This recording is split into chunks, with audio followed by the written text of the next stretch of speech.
വസുദേവസുതം ദേവം കംസചാണൂരമർദ്ദനം ദേവകീ പരമാനന്ദം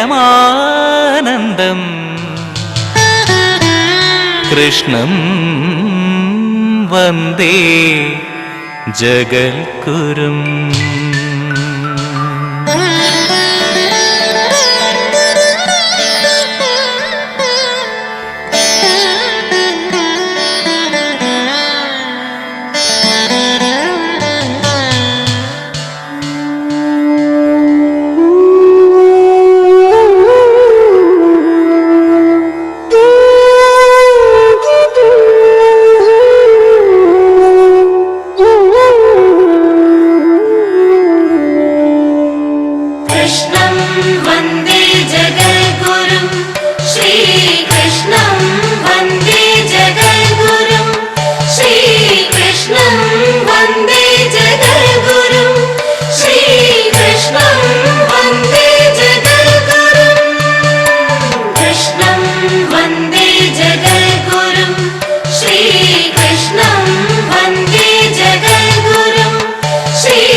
മൗലിയിൽ പീലി ചാർത്തി കോലുന്ന നെറ്റിയിൽ ഗോപി ചാർത്തി ചെന്താമര ഇതൾ കണ്ണിനേറ്റം ചന്തം കലർത്തും മഷി എഴുതി പൂവിനാനന്ദമേകി വാഴും പുൽപ്പൂവിനൊത്തൊരു നാസയേന്തി തൊണ്ടിപ്പഴത്തിനു നാണമേകും ചുണ്ടിന്റെ മാധുര്യമെങ്ങും വീശി കൃഷ്ണ ഹരേ കൃഷ്ണ ഹരേ കൃഷ്ണ ഹരേ കൃഷ്ണ ഹരേ.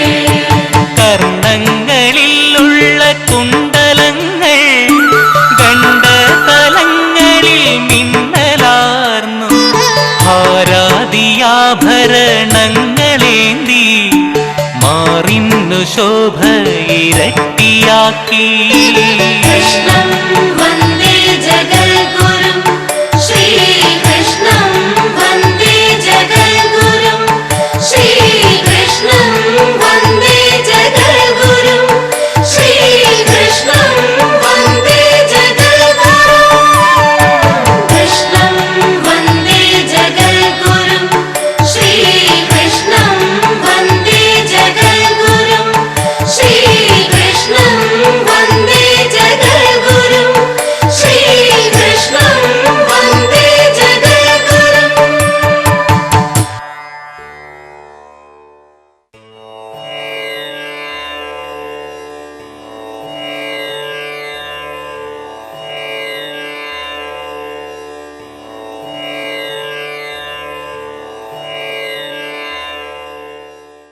നമ്മുടെ സംസ്കാരത്തിൽ ഈ ഒരു കാര്യം നമ്മൾ അറിഞ്ഞിരിക്കണം. എന്താ കാര്യം പറയേണ്ടത്? എന്തിനു വേണ്ടിയിട്ടാണ് നമ്മൾ ഈ ആചാര അനുഷ്ഠാനങ്ങളൊക്കെ ചെയ്തിരിക്കുന്നത്? ഇപ്പം ഇവിടെ നമുക്ക് കുറച്ച് സൂക്ഷ്മതയിലേക്ക് കടന്നു പോകേണ്ടതുണ്ട്.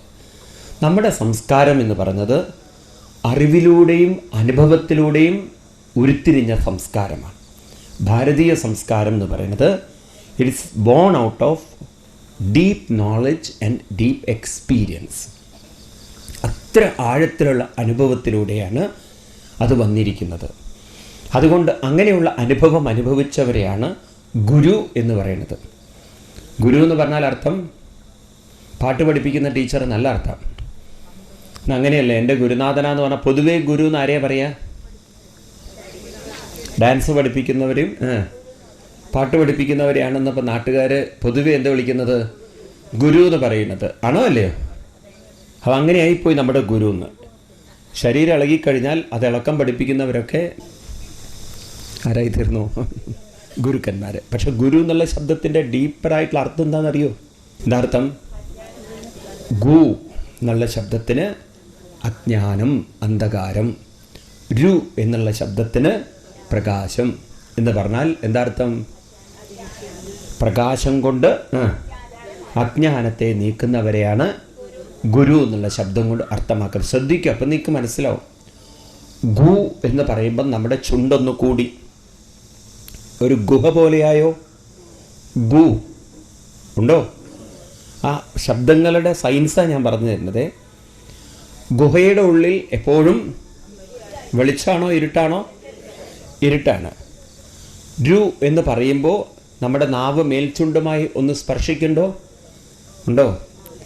എവിടെ ഘർഷണമുണ്ടോ അവിടെ എന്തുണ്ട്? പ്രകാശമുണ്ട്. അപ്പോൾ ഗു എന്നുള്ള ശബ്ദം അന്ധകാരത്തെയും രു എന്ന ശബ്ദം പ്രകാശത്തെയും സൂചിപ്പിക്കുന്നു. അപ്പോൾ ചുരുക്കി പറഞ്ഞാൽ പ്രകാശം കൊണ്ട് അന്ധകാരത്തെ നശിപ്പിക്കുന്നവരെയാണ്, അറിവുകൊണ്ട് അജ്ഞാനത്തെ നശിപ്പിക്കുന്നവരെയാണ് ഗുരുക്കന്മാരെന്ന്. അപ്പം എല്ലാവരെയും ഗുരുക്കന്മാരെന്നൊന്നും വിളിക്കരുത്. നമുക്ക് അറിവ് പകർന്നു തന്നില്ലെങ്കിൽ, വേണ്ടത്ര നമുക്ക് വെളിച്ചം വീശി തന്നില്ലെങ്കിൽ അവരാരല്ല? അന്ധമായി എന്തെങ്കിലും നമ്മളെ ആചരിപ്പിക്കുന്നവർ ഗുരുക്കന്മാരല്ല. കാര്യങ്ങളെ നമുക്ക് മനസ്സിലാക്കി നമ്മളെ ഉയർത്തുന്നവരെയാണ് ഗുരുക്കന്മാരെന്ന് ഭാരതീയ സംസ്കൃതിയിൽ പറയുന്നത്. മനസ്സിലാവുന്നുണ്ടല്ലോ? അപ്പോൾ ഇങ്ങനെ ഉള്ള ഗുരുക്കന്മാർ, അനുഭൂതിയിലൂടെ സത്യം സാക്ഷാത്കരിച്ച ഗുരുക്കന്മാർ, ഇവരുടെ അടുത്തേക്ക് ആര് ചെല്ലുന്നു? ശിഷ്യൻ ചെല്ലുന്നു. അപ്പം എന്തോ ഒന്ന് അറിയാനുണ്ട്. എന്തായിരിക്കും അവരറിയാൻ ശ്രമിച്ചത്? അപ്പം നമ്മളും പഴയ കാലത്തെ കുട്ടികളും തമ്മിലുള്ളൊരു വലിയ വ്യത്യാസം, നമ്മൾ അറിയാൻ ശ്രമിക്കുന്നതൊക്കെ വ്യവഹാര തലത്തിലുള്ള കാര്യങ്ങളാണ്. പഴയ കാലത്തുള്ള ആളുകൾ അറിയാൻ ശ്രമിച്ചതൊക്കെ അതിലും സൂക്ഷ്മമായിട്ടുള്ള കാര്യങ്ങളാണ്. അപ്പം ഞാൻ നിങ്ങളെ കൊണ്ടുപോകുന്നത് കഠോപനിഷത്തിലേക്കാണ്. കഠോപനിഷത്ത്, അങ്ങനെ ഒരു ഉപനിഷത്തുണ്ട്. ആ ഉപനിഷത്തിൻ്റെ വെളിച്ചത്തിലൂടെ നമുക്ക് നോക്കാം. അവിടെ ഒരു അച്ഛൻ ഒരു യാഗം ചെയ്യാൻ നിശ്ചയിച്ചു. വാജവസ്ത്രസ് എന്ന് പറഞ്ഞൊരു എന്താണ് അച്ഛൻ യാഗം ചെയ്യാൻ. അപ്പം അന്നത്തെ കാലത്ത് യാഗം ചെയ്യുക എന്ന് പറഞ്ഞാൽ ആ പർട്ടിക്കുലർ യാഗത്തിന് തൻ്റെ സമ്പത്ത് മുഴുവൻ അദ്ദേഹം ദാനം ചെയ്യണം. അതാണ് ആ യജ്ഞത്തിൻ്റെ പ്രത്യേകത. അപ്പം ഇദ്ദേഹത്തിന് ഒരേ ഒരു മകനേ ഉള്ളൂ. ആ കുട്ടിയുടെ പേരായിരുന്നു നചികേതസ്. ആരാണ്? നചികേതസ്. അപ്പം ഇദ്ദേഹം എന്ത് ചെയ്തു എന്നറിയോ? തീർച്ചയായിട്ടും അച്ഛന് ആരോടൊരു വാത്സല്യം ഉണ്ടാവും? മകനോട്. അപ്പം നിങ്ങളുടെ വീട്ടിൽ തന്നെ നിങ്ങൾക്കുണ്ടാവുമല്ലോ, അത് ഉണ്ടാവുമല്ലയോ? ആ വാത്സല്യം ഉണ്ടാവും. അപ്പം നിങ്ങൾ ആർക്കെങ്കിലും ഒരു സാധനം ദാനം ചെയ്യുന്നു വിചാരിക്കുക. 2 ആപ്പിൾ ഉണ്ട് എന്ന് വിചാരിക്കുക. ഇപ്പോൾ ഒരു കുട്ടി വീട്ടിൽ വന്നിരിക്കുന്നു. ആ കുട്ടിക്ക് ആപ്പിൾ കൊടുക്കാൻ നിങ്ങളുടെ മകൻ പറയണു. ഒരു അലഞ്ഞു തിരിഞ്ഞു വരുന്നൊരു കുട്ടി എന്ന് വിചാരിച്ചോളൂ, യാചകനായിട്ട് നടക്കുന്ന കുട്ടി. അതിലൊരു ആപ്പിൾ കേട് വന്നതുണ്ട്, മറ്റതൊന്നും നല്ലതാണ്. സ്വാഭാവികമായിട്ട് നിങ്ങൾ ഇനി ഞാൻ ഫില്ല് ചെയ്യണ്ടല്ലോ, ഏത് ആപ്പിൾ കൊടുക്കും? ഇപ്പം നല്ലതെന്നേ നിങ്ങൾ പറയില്ലോ. പക്ഷെ ഉള്ളിൻ്റെ ഉള്ളിൽ കേട് വന്നത് ആ കുട്ടിക്ക് കൊടുക്കും. ഉണ്ടോ ഇല്ലയോ? ഇതുപോലെ ഈ അച്ഛനുണ്ടല്ലോ, അന്നത്തെ കാലഘട്ടത്തിൽ ദാനം ചെയ്യുന്നത് ആപ്പിളായിരുന്നില്ല, പശുക്കളായിരുന്നു. ഇപ്പം ഇദ്ദേഹത്തിന് അനവധി പശുക്കളുണ്ട്. അതിൽ കറവ് പറ്റിയവർ, അന്ന് അറവുകാലിൽ ഉണ്ടായിരുന്നില്ല. ഇന്നാണെങ്കിൽ കറവ് പറ്റിയ പശുക്കൾ അറവുകാർക്ക് കൊടുക്കാം. അന്ന് അങ്ങനെയുള്ളൊരു സംസ്കാരം ഉണ്ടായിരുന്നില്ല. അപ്പം അതുകൊണ്ട് ഇദ്ദേഹം ആ കറവ് പറ്റിയ പശുക്കൾ, ഇനി ലേശം മാത്രമേ കറവുള്ളൂ, അങ്ങനെയൊക്കെയുള്ള പശുക്കളെ ആ മഹാത്മാവ് ദാനം ചെയ്തു. നല്ല കൊഴുത്തുരുണ്ട പശുക്കളെയൊക്കെ ആർക്കെടുത്തു വെച്ചു? മകനെടുത്തു വെച്ചു. അപ്പം നമ്മളാണെങ്കിൽ നല്ല അച്ഛൻ എന്ന് പറയും, അങ്ങനെയല്ലേ പറയുക? പക്ഷേ ഈ കുട്ടി നമ്മളെപ്പോലെ ഒരുത്തനായിരുന്നില്ല. അവൻ ഉടനെ അച്ഛനോട് ചോദിക്കുകയാണ്, അച്ഛാ ഇതൊക്കെ ദാനം ചെയ്യേണ്ടതല്ലേ? എന്താ അച്ഛൻ ഇങ്ങനെ ഇങ്ങനെ തെറ്റായ രീതിയിൽ ദാനം ചെയ്യുന്നത്? ഒന്ന് ഞാൻ ചോദിച്ചോട്ടെ, അച്ഛൻ്റെ പുത്രൻ എന്ന് പറയുമ്പോൾ അച്ഛൻ്റെ സമ്പത്തല്ലേ, എന്നെ അച്ഛൻ ആർക്കാ കൊടുക്കുന്നത് എന്ന്?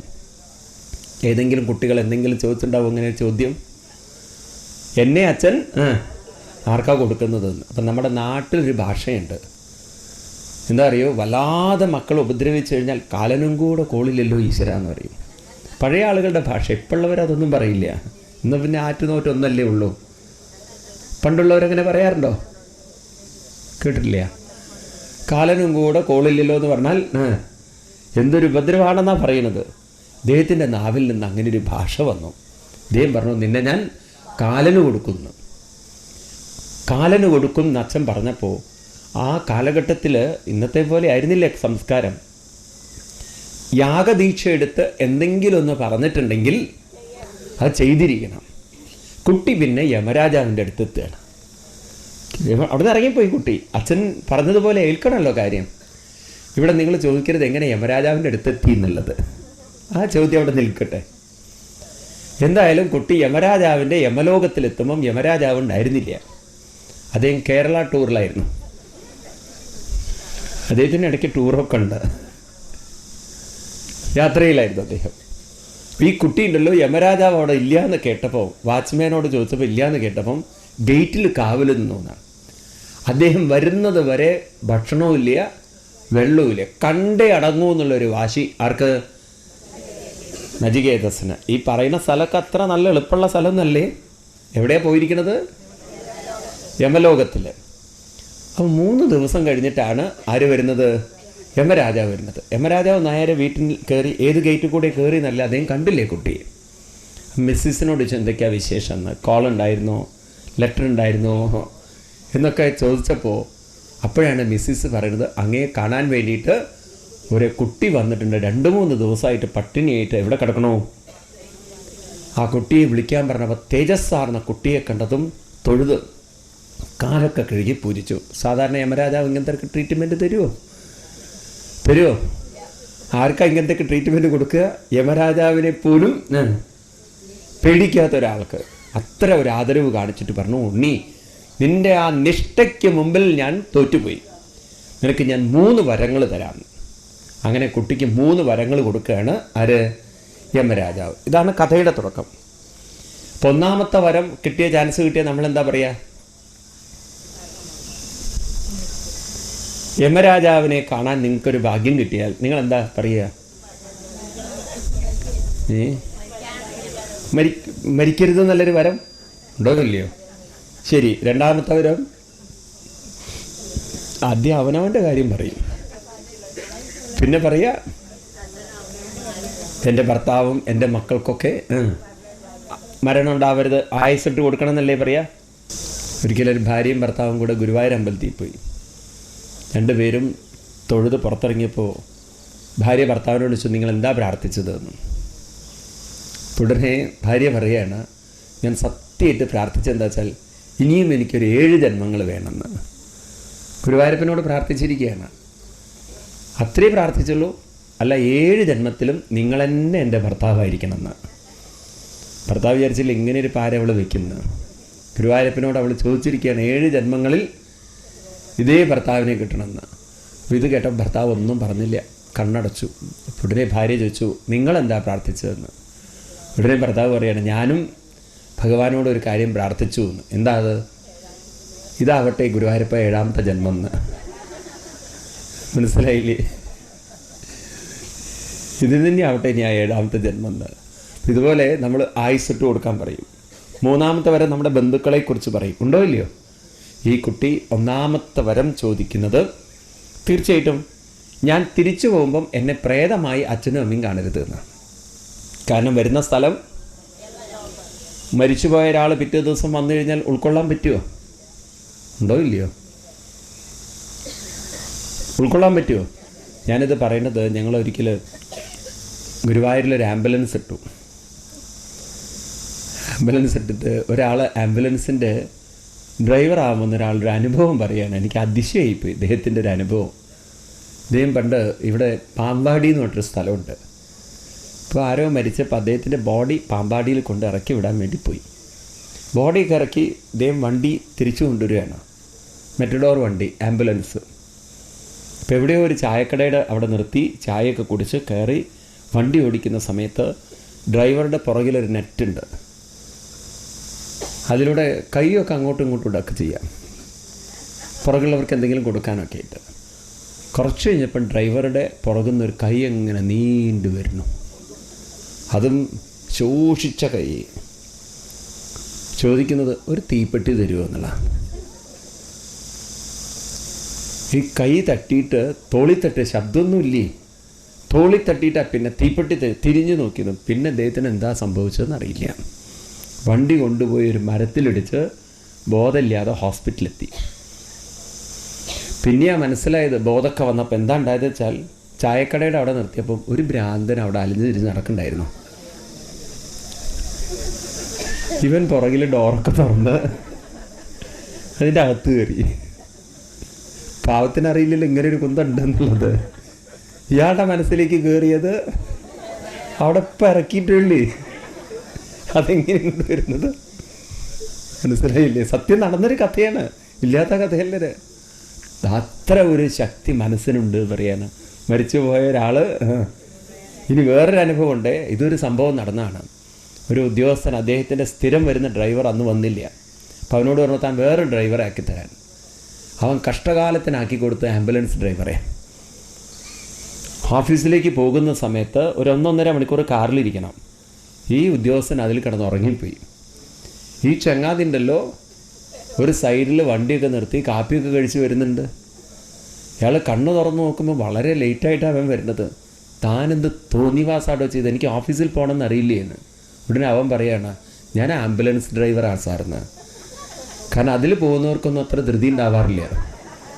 ചായ കുടിച്ചിട്ട് സാവകാശം പോയാൽ മതി, എങ്ങടാ പോകാനുള്ളത്. അപ്പോൾ ഇയാൾ ഉറങ്ങിയപ്പോൾ ഇയാൾ തിരിച്ചറിഞ്ഞത്, ഇയാളെ കാണുന്നത് ഒരു മരിച്ചു കിടക്കുന്ന ഒരു പ്രേതം. അത് കണ്ട് ശീലിച്ചു ഇയാൾ. ഇതാണ് സത്യം. ഇപ്പം ഇവിടെ കുട്ടി പറയുന്നു, എനിക്ക് തിരിച്ചു പോകുമ്പം ഒരു പ്രേതമായിട്ട് പോകരുത്, എന്നെ മറ്റുള്ളവർ തിരിച്ചറിയണം. രണ്ടാമത്തെ ഒരു കാര്യം, സ്വർഗത്തിലേക്ക് പോവാന്നൊക്കെ കേട്ടിട്ടുണ്ട്. എന്താണത്? മൂന്നാമത്തെ ചോദ്യമാണ് ഗംഭീരം. അവിടെ നിന്നാണ് ഉപനിഷത്ത് തുടങ്ങുന്നത്. പറയാണ് കഠോപനിഷത്തിൽ 20ാമത്തെ ശ്ലോകം 1ാമത്തെ അധ്യായത്തിൽ ഇത് വരും. പറയുന്നു, യേയം പ്രേതേ വിജിഗൽസാ മനുഷ്യേതി അസ്തീതിയേകേ നായമസ്തീതി ജൈകേ ഏതൽ വിദ്യാമനിശിഷ്ടസ്തയാഹം വരാണാമേഷ വരസ്തൃതീയാം. വരതൃതീയ, തൃതീയം മൂന്നാമത്തെ വരം. യം പ്രേതേ വിജിഗിത്സ മനുഷ്യ ഇതി.